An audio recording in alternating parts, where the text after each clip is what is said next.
Welcome to the AI sessions demo video.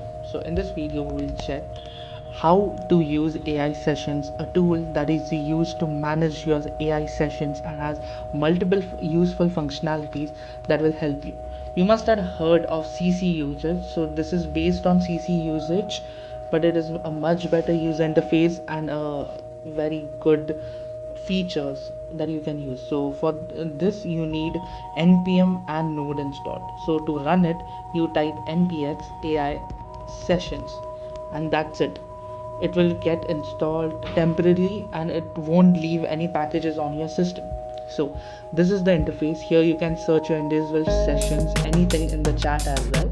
Okay, here is the navigation side panel in which you can see your coding agents. Okay, so currently I have 5 installed, which is Claude Code and Cursor and Codex, Pi and Gemini, which is anti-gravity as well. Okay, so these are installed, so I can see individual chats here. Then I have like global tools. So basically let's check. Okay, so if I go in Codex, okay, here I can only see Codex. Okay, so this was the global chats and this is the Codex specific chats. Now we can collapse all. These are grouped by like how you get groups in the Codex app or everywhere. So these are grouped by that. Okay, then you can view a flat view in which grouping is removed. Then you can select all and deselect all. Yeah, so here are the useful buttons like trash, backup and copy. So I'll show you.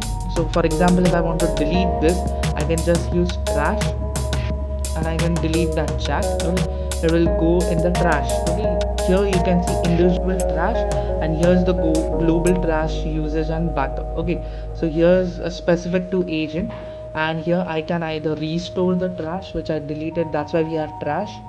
Okay, and as you can see here, the trash goes in the AI session trash and backups in the backups. Okay, so you can either purge the trash or you can restore it. So I'm trying to purge it, so I can purge it.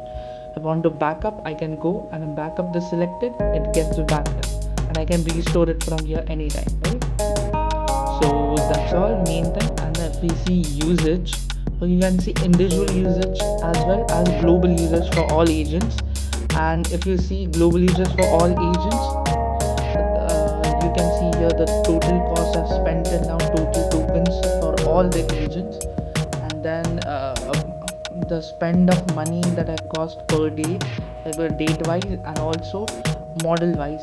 Okay, so as you can see, GPT 5.5 I've got an inference of $600. So yeah, you may check out the GitHub and let me know you're following. Thank you. And one thing, to close it, you have to control C here to stop the server, else it will be running in the background on this URL forever.